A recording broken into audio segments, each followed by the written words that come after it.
right, next we're going to talk about other organelles that are found in both plant and animal.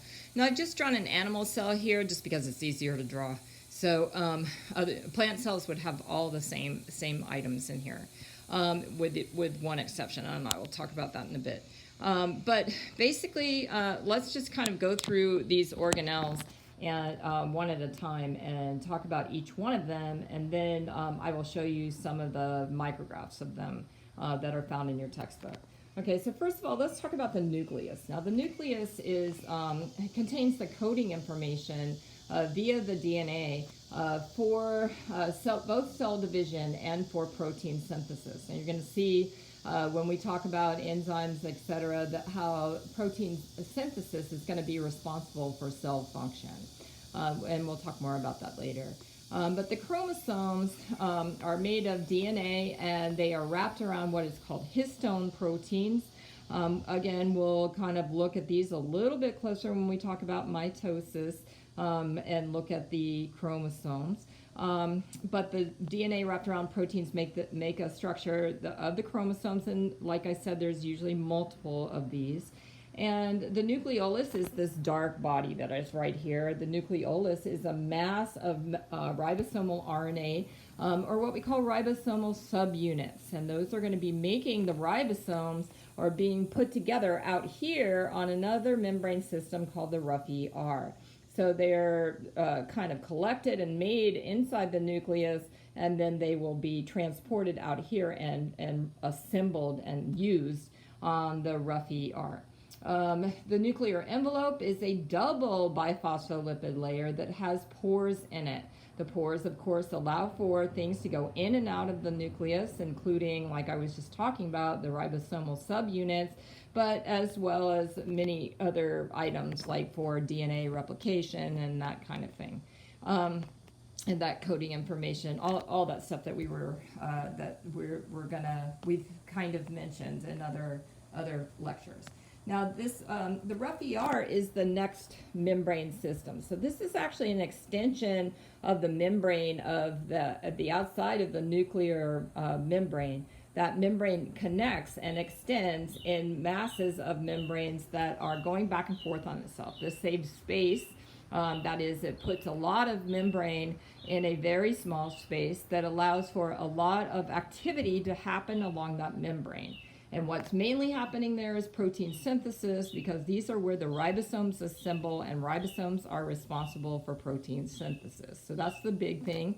And then those are going to flow down this membrane system eventually to the Golgi apparatus. Along the way, the smooth ER, which has no ribosomes on it, is responsible mostly for lipid production. Other molecules may also be made there.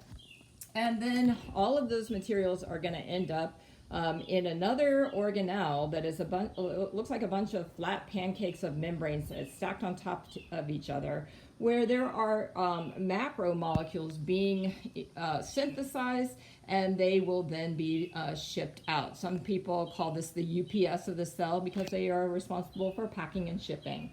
And that's kind of a cute way to remember. And they will make small pieces of the actual membrane system can break off. Literally, they will just be pinched off of a unit, and whatever is in that little sac of membrane will then be in this little lysosome or vesicle. Now, it's called a lysosome if it contains proteins or enzymes, and it's called a vesicle if it contains anything else. If you just saw it floating around in the cell, you wouldn't know. The only way that you would know is in animal cells. They can do a process where they actually take in food from the outside called endocytosis, and we'll talk again more about that later. But if you were to see a food vacuole and another little body next to it, this is most likely a lysosome dumping its digestive enzymes in there with the food to help break down whatever food molecules were brought in. All right, so we're going to just real quickly go through some of these overheads. This is just showing you, again, the electron micrograph of the nucleus here. They're showing you the nuclear pores. It's kind of hard to see because it's purple. And then outside of that, this is the rough ER, and you can tell because there's many ribosomes on it. In the electron micrograph, you can see the little ribosomes all along there, right? And then the smooth ER, of course, is a little bit further out. The rough ER would be close to the nucleus. Smooth ER is kind of out here. And again, you may have even transport vesicle or lysosome from the rough ER that would contain proteins. Or you could just have materials that are flowing to the Golgi apparatus, and then you're going to make lysosomes to go to a food vacuole. Here is what they're showing you. So if you remember nucleus, rough ER, smooth ER to the Golgi to lysosomes or vesicles, then you have a whole bunch of organelles that actually are connected to each other. This is a picture of I'm sorry, I was trying to look at it, of the Golgi body. You can see this is the actual electron micrograph, so you can see how many membranes are stacked on top of each other.